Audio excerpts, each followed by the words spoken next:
to the computer. Hey everyone, I'm Sue Stacy, and we're here for another session of In Conversation. And today we have a special guest from the other side of the world from where I live, in Canada. Dr. Alma Fleet is joining us from Sydney, Australia. She is an associate professor at the Institute of Early Childhood, Macquarie University, and the author of several books and articles, but which I identified with when I read them, but in particular, pedagogical documentation in early years practice. So we have similar publications out there, and I thought it would be a really good idea to chat about similarities and differences in what we're seeing in pedagogical documentation. So welcome, Alma. Thank you for doing this. Thank you. It's a real treat. It's a delight. We have, as I've said offline, we have quoted your work for years, and it's nice to actually chat. Yeah, exactly, at last. So let's begin at sort of the beginning. How did you first come upon pedagogical documentation, and what was it that interested you about it? This is delicious. Now, for people who don't know me, and I suppose that's most of you, I'm not linear, I'm very circular. And so you'll have to excuse me if I answer this really nice question in a rather roundabout way. I'm going to start with a friend and colleague named Christine Baxter, who many years ago, also at Macquarie, did her master's degree investigating what happened when people were introduced to the ideas from Reggio Emilia. How did they Mm, deal with those ideas? If they'd visited when they came back, did they do anything about it, and so on? It was a really lovely piece of research, but we all had to laugh really at the end. We didn't laugh at her, we laughed with her, with the fact that people warm to the ideas like those from Reggio Emilia if they tune in to who you are, if mm, it actually is tying in with the values you hold anyway, with the orientation you hold anyway, and it's like an affirmation, and it's very exciting to find other people in the world who are exploring these ideas, which is one of the reasons we're very fond of you, of course, find somebody on the other side of the world. And so thinking about, we just call her Baxter, thinking about Baxter, and I was trying to think how I was going to answer your question. I could go back to the fact that everything is based on relationships, mhm, which we know. A very other dear friend who I've published with, Janet Robertson, many years ago, 1984, said that my friend Catherine, who I've also published with, and I needed to go to a conference in Melbourne, that there was a presentation from colleagues in Reggio Emilia. I said I didn't want to go. I was too busy. I had too much on. I had a lot to do, life. And she said that would be a terrible, terrible mistake. And out of pure commitment to that friendship, I shot off to this conference. Now, this was before one child was born in 86 and another child was born in 88, and life became more complicated. Along the way, then, being very intrigued by these ideas, and there was the 100 Languages exhibition that accompanied the conference in the day. mhm, And I thought, this is miraculous the way they hear children and see children and talk about learning and education in a voice that we all really need to be listening to more clearly. And so Catherine and I, of course, popped off on a Reggio tour the next year, mm, great. and went to Reggio Emilia. Now that was, I've been very lucky, and very persistent. That was one of four trips that I've had to Reggio.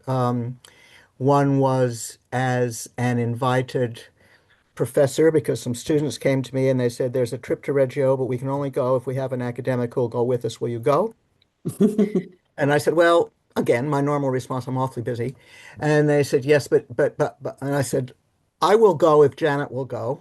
And so they went and asked Janet, and Janet, because Janet and I are such good friends, but she, in the day, was mostly working with toddlers, very hands-on, and I was waxing lyrical to adults. And we needed to put those two perspectives together Yeah. to be meaningful for anybody. Yeah. And she said yes, and off we all went. So I've had the opportunity to be embraced by the ideas from Reggio Emilia. Okay, when Catherine and I came back, having been introduced to their idea of pedagogy and what was meant by pedagogical documentation with that group of thinkers in Italy, Catherine and I just worried about it for a year or two because we were responsible for early childhood teacher education. We had prescribed courses, we had prescribed textbooks, and we couldn't think how to manage to share these ideas. And so I think the people comes first, the worrying comes next. Philosophy trumps all of it. Hmm. because in the end we decided we started by trying to teach them about Reggio and show them Yeah. pictures about Reggio and Reggio principles and so on. We thought, no, this is not going to do it. And so the following year we actually required pedagogical documentation as assignment. And they had to say Interesting. why they were doing, what they were seeing, how they changed it. That's what I do when I teach at the university level. We do documentation. They have to, they have to document and talk and have dialogue about it and think about the why. And what do you find most difficult about it? Oh my gosh, there are so many things. Actually, I was going to ask you about that. Yeah, I mean, we can share our experiences, but like when I first started to see pedagogical documentation, it was at the Model Early Learning Center in Washington, D.C. And Yes, Amelia Gambetti stayed with them. She was their resident advisor for a year, which was amazing. So huge influence there. And I was smitten with so impressed, as you say, with yeah, the voice making learning visible, which is, that's become something of a cliche, but it's true, it's true. that it makes learning visible in such, and when I saw it, I thought, this is complex, and yet the design, the display itself is so simple, it invites people in. It's deceptively simple. And when you read the Yes. text, you start to see the complexity. What I find is a challenge is to encourage teachers to put their own voice in there. Not just the teacher's voice, but the educator's voice too. Have you encountered that? The problems we have, I can get everybody to contribute, which sounds terribly brash. And Anthony and I, my dear friend Anthony Simon and I, who I also publish with, have an article that's just out with Professional Development and Education about including everybody. And it's something that often slips here that either in schools, it's only university qualified teachers, in early childhood centers, again, it's people with those kinds of qualifications, whereas everybody, from the cook to the gardener to the assistant to whatever terminology is being used, interacts with children, and everybody needs to be part of that Yes, conversation. yes, Um, and so it was through that need to include everybody which made us broaden the way we try to teach these ideas. And it doesn't matter, ironically, the level of qualification. What bothers people is the analysis. yes, They don't know how to analyze what they're seeing. And it doesn't matter, despite all these different countries that people come from and the different qualifications that they have.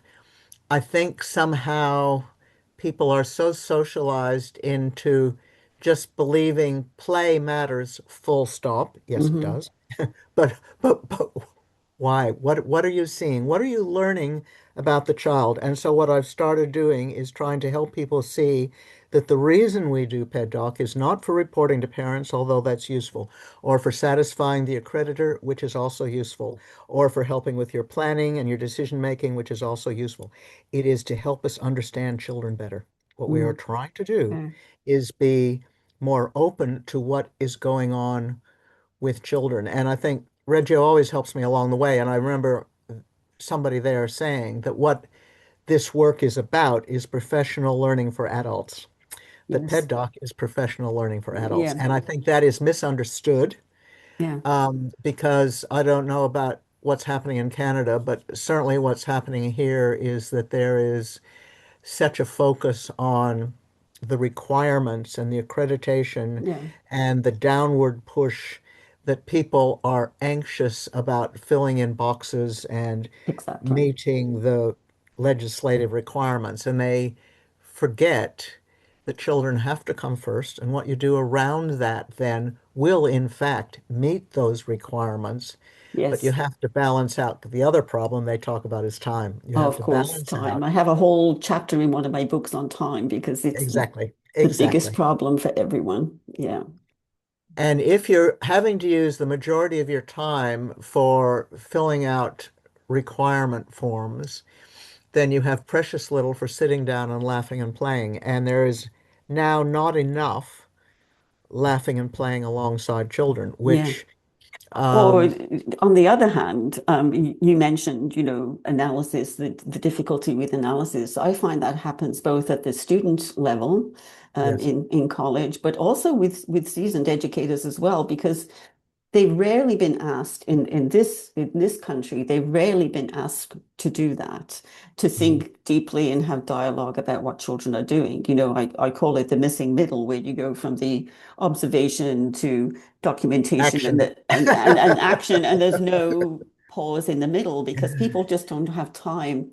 They're not given time mostly in this Often, country to be together as a team to have dialogue. And if you're going to make meaning of what children are doing, you need to talk and that's hear right. all perspectives. And most people, in my experience, don't have that time to think together.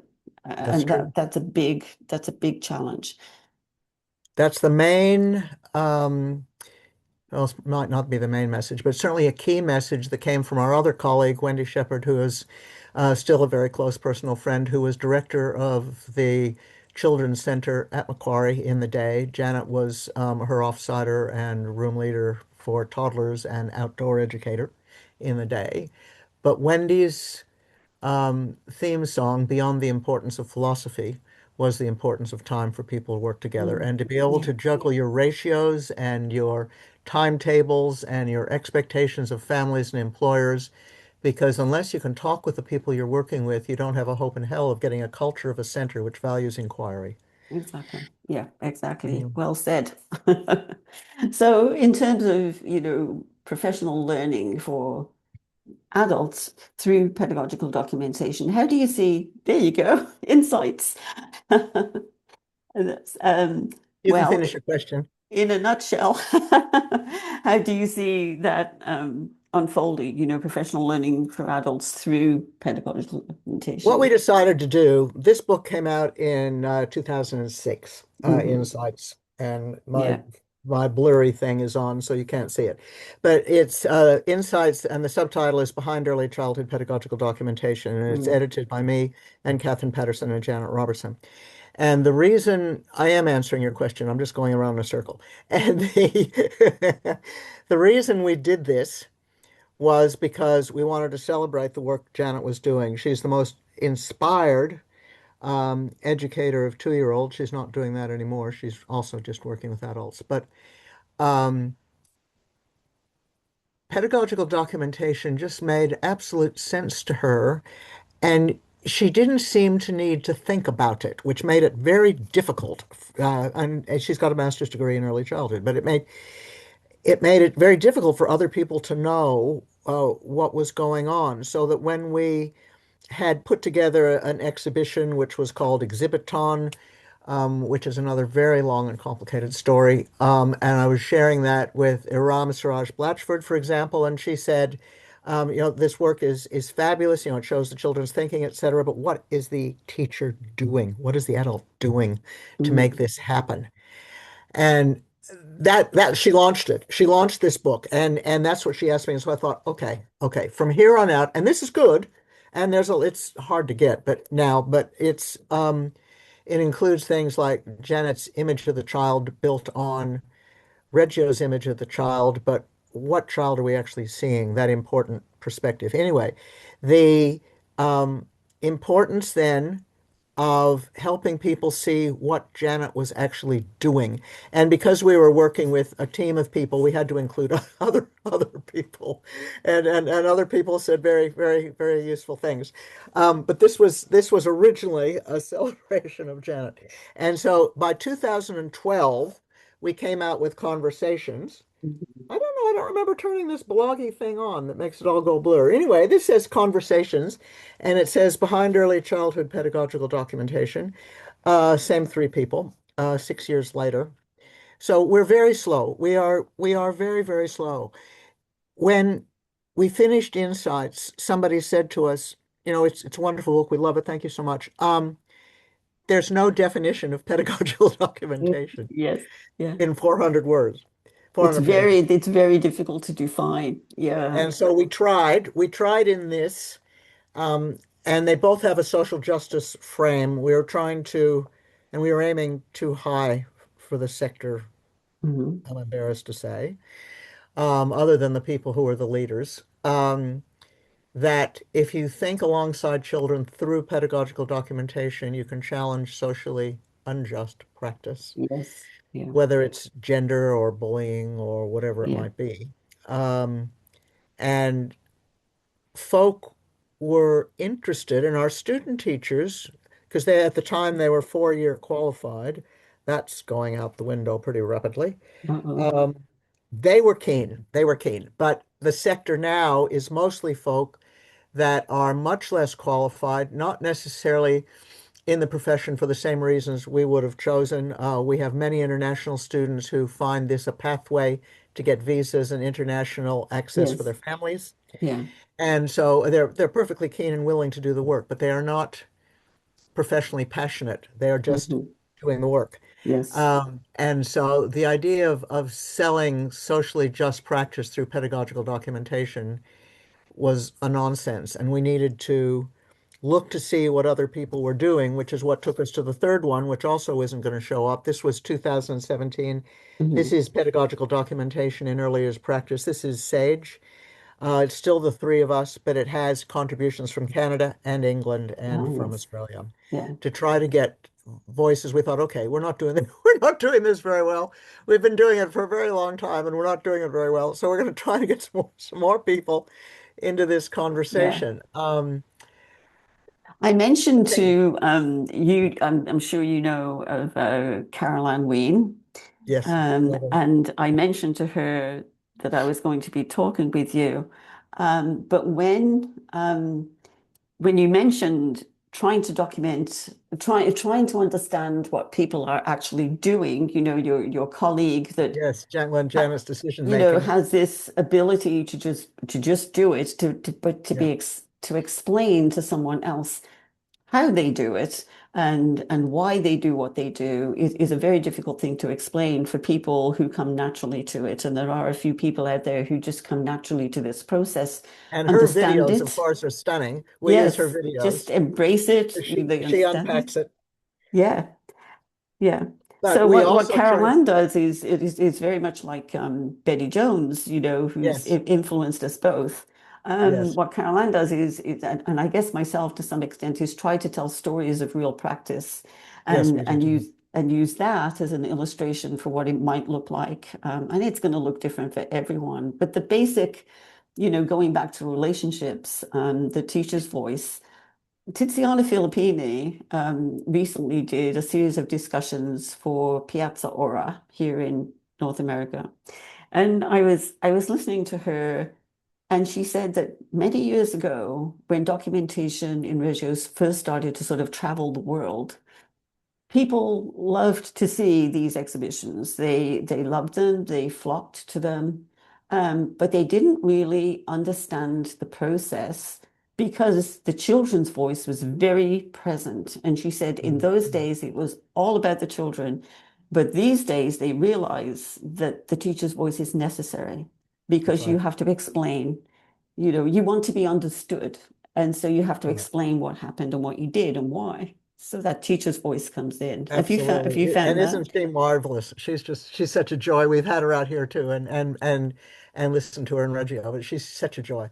But what I try to do with Janet, for a while we presented together, so she would babble, babble, babble, and then I would Yeah. put in some other labels and some explanations. You'll notice that Janet did this, and then she did that, and then Yes. she'd be sort of puzzled It's to think, like it's like a translation. It's yes, like it is. an It is. interpretation.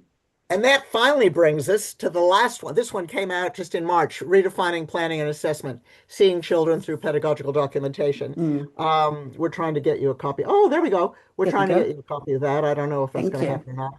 It's technically not available in North America, but anybody could write to Patty Mellon Press. Patty Mellon is a little jumpy, hoppy creature like a baby kangaroo. Pademelon. And Allison's trying, the publisher, single woman working out of her garage, just does fabulous work, is trying to get some distribution in North America. But also Adam Christie, I'm first author, Adam Christie is second, Anthony Simon is third. We do a lot of work together. Adam now has his own website, and I may have Hmm. sent that to you so that it's, adamchristie.com or something. Yeah. He's available on LinkedIn and whatever. He will send it to you as well. But, postage to North America, et cetera. Anyway, the point of that very long self-aggrandizing speech was chapter 5 in here is written with me mostly for the colleague who's first author, who was a teacher in a children's center in Adelaide. And that's what we had her do. We had her say, this happened and then I did that, and this happened and then I did that, and this Mhm. happened and then I did that. And it's a huge piece. And that, again, that puts some people off because the other message we're trying to sell is that many moments, 2 minutes of something is worth capturing and doing something with. Absolutely. And then they can Yeah. be put off by, Yes.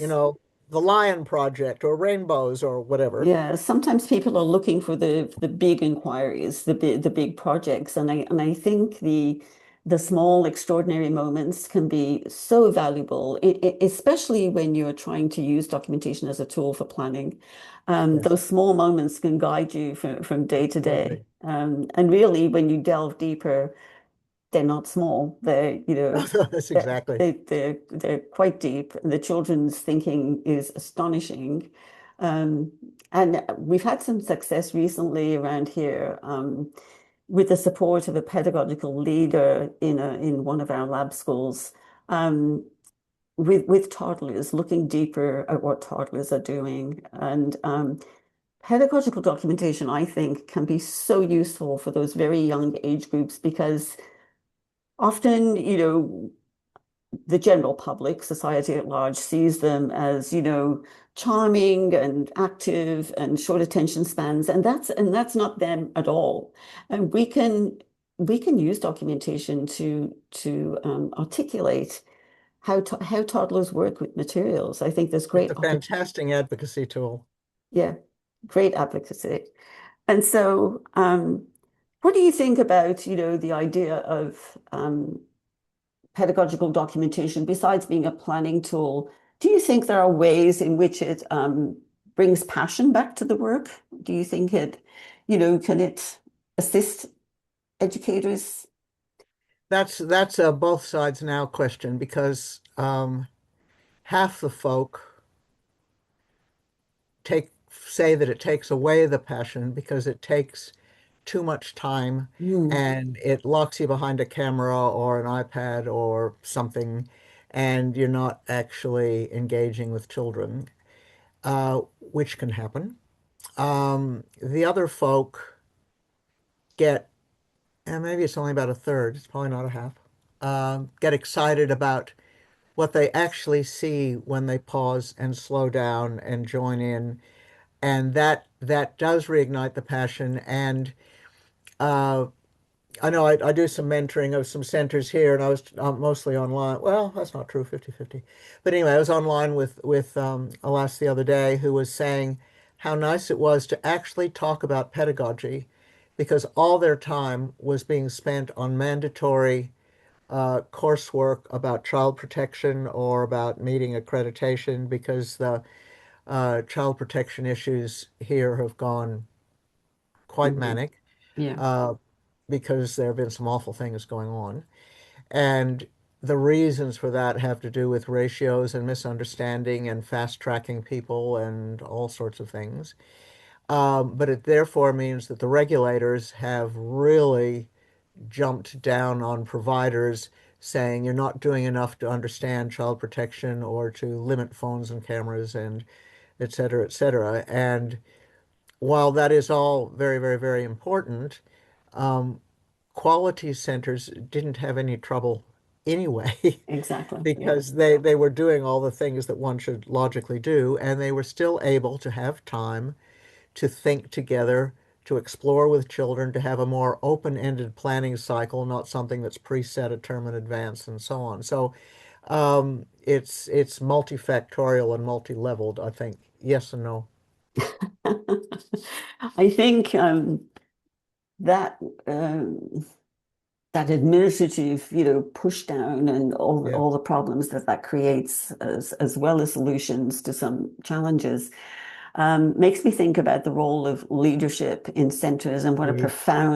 what a profound effect that has on the staff, the teachers who are asked, sometimes in this country, required to do documentation. It's sort of mandated within their organisation. It's required. It's part of their job description. But without support from leadership, it's not going to happen. It's my experience. Has your experience been the same? Absolutely. And there are about three bits there I'd like to respond to. One is my dear friend Anthony Swan is a specialist in leadership, and he publishes and talks about it often.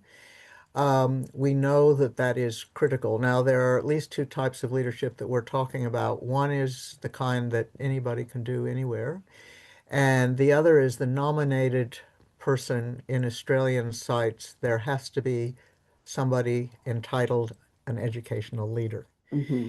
Now, ideally, the educational leader would be a separate person from the administrating director, Yes, absolutely. but that's not happening. That It's the very same large here. organizations have the It director called the educational leader. it's So the that poor same. It's the person, same here, and it doesn't work. They have too much no, other it stuff doesn't. to do.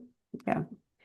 It's unrealistic. It's just absolutely unrealistic. How do you expect somebody to fill so many different roles? And so Yeah. pedagogy is what gets lost. But yes, leadership, absolutely, because what we're often trying to talk about is leading change Yes. and understanding change, and that's getting people on side, helping them to feel safe and secure, helping them to actually like what they're doing and to see why it matters, understand the image of the child, understand the importance of being present. That's another problem, is that with all of this push down assessment, the idea of being present gets lost because Yeah. everybody's worried about, here we say, getting into Sydney University, when you're 4 years old, that trying to be tested every term or the transition to school reports or whatever it is, uh, takes precedence. And some of the states here have very narrow literacy and numeracy checklists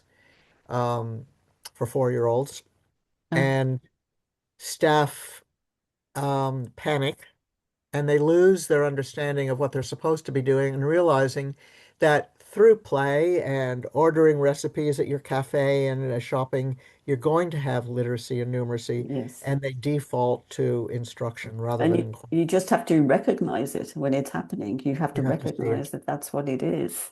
Yeah. You mentioned the image of the child. When I begin with people who are not, maybe they're familiar with documentation as a reporting tool, but not pedagogical documentation. That's right. So That's right. when I'm beginning with those educators, it has to start with a couple of things, and I don't know whether you start in the same way, but it would be the image of the child for sure. What is your image of the child? How do you see children? And also um, how to observe, because we notice all day long. We notice, Yes, notice, that's right. notice. That's right. But what are we actually observing for? And what are, Tiziana Filippini was saying, you have to, they are very intentional in their observations. What am I trying to observe for? Put aside your assumptions about what you're going to see and focus on what's really there, what's really happening. And not just noticing, but really watching. And of course, everybody's multitasking. And so I think having a system, a very informal system for documentation can be can be helpful. Absolutely. And those questions that you're just raising, who's it for? And what Yeah. goes in it and who contributes. We dealt with it. That's Mm, pompous. We mm, we chatted around that in What's Pedagogy Anyway? What's Pedagogy Anyway is a free download. It's been out there for over 10 years. It doesn't cross-relate to our current um, framework, which is about belonging. mhm, The early years learning framework here is very good. Um, it is a framework. It's not a legal requirement. the same with Um, ours.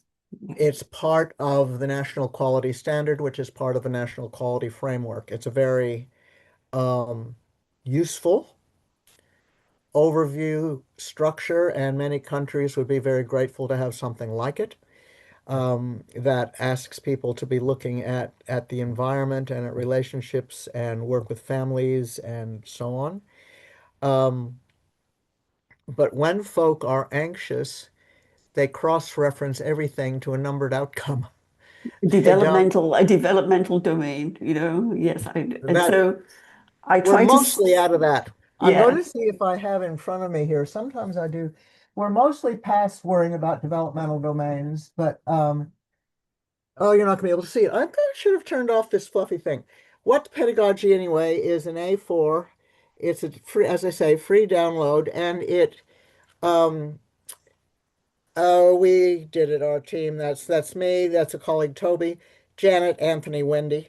mhm. We've been working together for a very long time. So when we talk about pedagogical documentation, what do we mean? So trying to play again with definitions. Why should I document? What is the family's role in documentation? Who is documentation for? What's the relationship between Ped Doc and the early years learning framework? What does Ped Doc look like? And there's an example, of course. Where can I find the time to document effectively? Um, It's all and there. it's all here. Yes, And where to go from wonderful. here. And this is Yes, just an A4. Is it 20 pages? 25 maybe? Um, and it's free, and we still use it all the time, particularly for people new to the sector or casual folk trying to get their head around something which is really slippery. yes, And every time I go back and look at some of the stuff we've written, I think, who are we talking to? It's just totally incomprehensible yes. because it's the folk It's got who to are trying be. to. I think that's why stories from practitioners who are doing this Exactly. work so well because to explain it in words is one thing, to see it in practice is another. So That's where I was headed with that sentence. I lost myself in the middle. I do that all the time. Chapter 5 in here with Tamara um, starts with a child looking out the window at their center, and they've got a school on one side and a temple on the other. And he asks about the yellow statues on the roof. mhm, What are the yellow statues? And they begin to investigate the statues. They go next door to have a look. They liaise with the educator there. Uh, so that brings together being present, really listening to children, valuing their perceptions, ticks the community box. And all the way through, tomorrow we'll say we stopped and we talked and we had a thinking group. We invited the families to go with us to visit next door. We did this, we did that. And it's thinking on your feet mhm, partly. mhm. It's being bright helps. Being Yes, creative helps. yes. Um, Creative and not thinking and yeah. being able to think. But Mm, if we have to default to maybe a quarter to a third of the sector is not staffed by mhm, people like tomorrow, then we have to find ways in to help them see the many moments in the everyday that matter, how you can build on it, how you can enjoy mhm. it. And so we're trying to, I'm sure you are as well, working at both ends as well as the Yes, middle to yes, try to help people love this stuff really and be yes. able to do something with it. Yes, documentation is required, but here the one actual law is that there must be documentation for each child to show their progress against the agreed framework. One sentence, full stop. That's the only law. And Well, so how you interpret that, how yeah, long is a piece of string? yeah. Oh gosh, yes. And you know, some of this comes back to what we Sorry choose to about the document. cold. Nothing we can do about the cold. What we choose to document, we have a voice there. And sometimes when people are brand new to this, let's say, you know, a third year student, um, sometimes it's helpful, I think, to start in places other than the children. So let's say, okay, we're going to document the environment. As the third teacher, we're going to document the effect of the environment and how it has agency. That's So nice. the environment having agency is new to some people. Materials, children being in relationship with materials is new to some people. So sometimes I find it can be a bit less threatening to, you know, or, you know, a little bit less scary if you're brand new to this to start with something like that because the child is going to come into it naturally. The child's going to be there. They're going to be present. But if you think you're observing the environment as the third teacher, what does that look like? And naturally the children are going to come in and use the environment and they will appear in the documentation. And then we've got something to talk about. Then we've got something to discuss. Yeah. That's the post-humanist lens is where my friend and colleague and ex-PhD student who's now running things herself, Jane Merriweather, writes a great deal about materials and their relationships with children. And she does a lot of work with Stefania. Mm. Um, Geometry. Yeah. yes, who Yes. does such beautiful work from Reggio. She's in Australia and she's half American, but complicated. um, and very thoughtful and very insightful. Beautiful book, Dancing with Reggio. But Jane writes, and she and Stefania are doing currently some work. There's quite a bit online about working with garbage, really, refuse, and Mm. recycling and reusing, and finding things and investigating them, and what sense do children see in it, and how do they use it, and so on. And it takes me right back because first for her master's and then for her PhD. Jane gave young children disposable cameras and asked them to really record what was interesting to them in the environment. Yes. Because we've found, and I'm sure you have as well, that people think children don't know how to use cameras because what you get is sky and blurs and whatever. They know exactly what they're doing, and Mm. that is what they wanted to show you their new shoes, for heaven's Yes. sake. Yes. They're trying Yes. to share that with you, but they valued openings and light and natural things. And I think, yes, that is definitely a way into helping people see what matters. And I know some people have done some lovely work around the sand pit. Many years ago, I was at a conference where the speaker showed us a picture of a little girl in pink with a spade and a bucket, and she was digging away. And she asked us, uh, "What do you see?" And of course, you saw a little girl in pink with a spade. And she said, "What if I say to you that what you see is sand inviting a child to play?" Mm. Nice. Yeah. Sand is an And that invitation. just hit me Yes. between the eyes, and I thought Yes. that is so good. Yes. That is so good.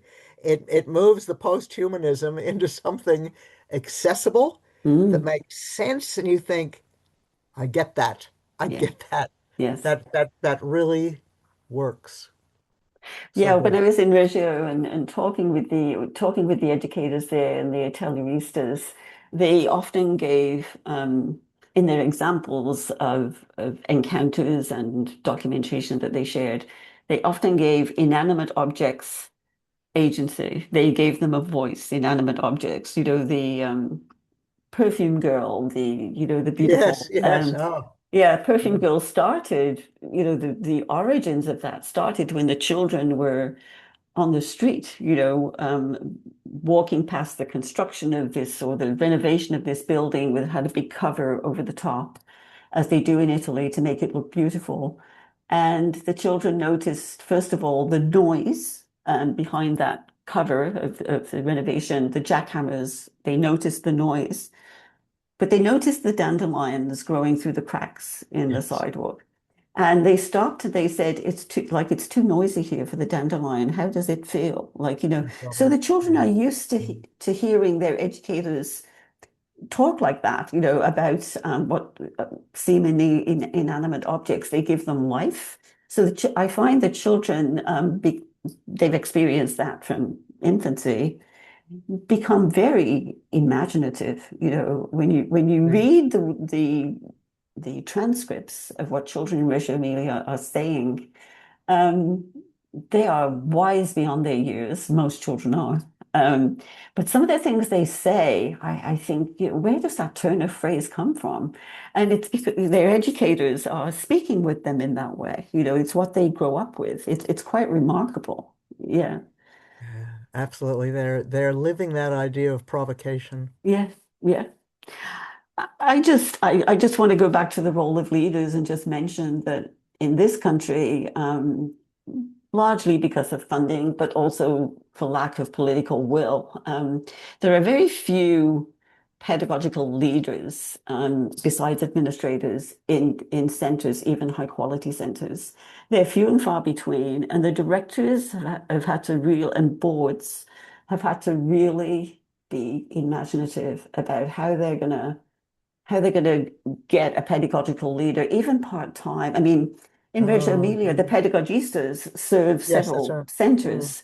They're mm. not exclusively in one center. I think that even if we could do that, it would have a huge influence on our practices here in North America. Is it the It can same there? certainly be part-time. My friend Anthony has decided for this year, maybe for 2 years, that, and he runs a very large company. Now I'm going to start sneezing.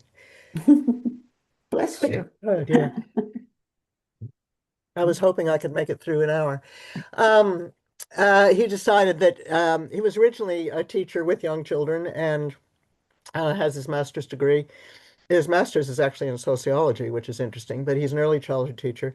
And he's working 3 days a week in an ordinary public children's service as the educational leader for that service and paid in that role.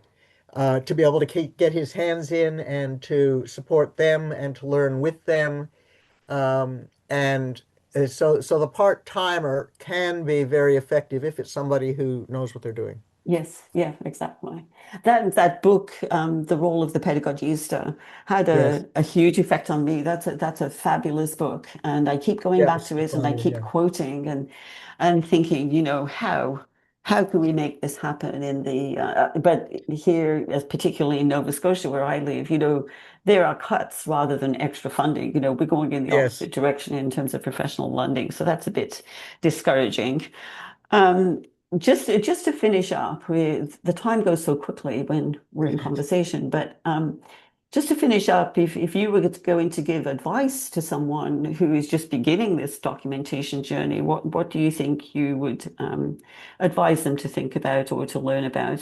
Download What's Pedagogy Anyway. Yeah, that would be a good start.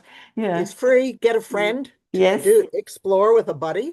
Yes. And try to collect mini moments. Look for something each day which was unexpected. hmm I think finding a friend that's Yeah, really great finding a advice. friend. You You need a need buddy. you need somebody within your organization that's of the same mindset or a similar Yes. mindset and is willing to talk, to Yep. talk things through. You need somebody to think with. You need Yeah, somebody to somebody to think with. think with, even if it's just on your lunch break, somebody to That's right.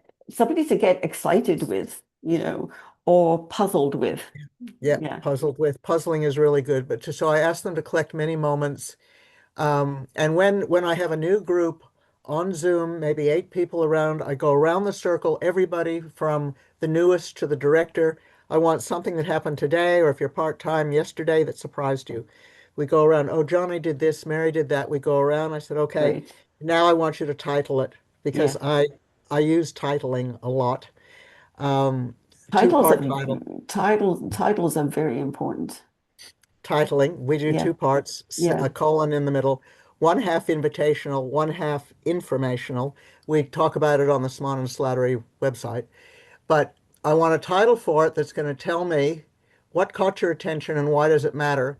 Because if it doesn't matter, don't spend any time on it. And you Yeah. need to know why it grabbed you because there will be something there. And it was, oh, because it was the first time he seemed to be trying to make a friend. That's half your title, making a friend, dot, dot, reaching out. And everybody, even if they walked in the door yesterday, can do it. Oh, absolutely. It's Yes. so If you exciting. if you can if I like the idea of concentrating on a title sort of up front because Yeah, it focuses in, it focuses in all those things that you've noticed it forces you to think about, well, what is this? Like, why does it matter? It comes back to why does it matter? Yeah. that's right. That's right. Well, thank you so much for this. That was delightful. It's so nice to speak to you after all this time of reading your Huge work. fun. Huge And fun. we'll put this online shortly. Thanks again, Alma. That was Thanks for wonderful. having me. Sorry for the seasonal flu. Oh, no, no problem.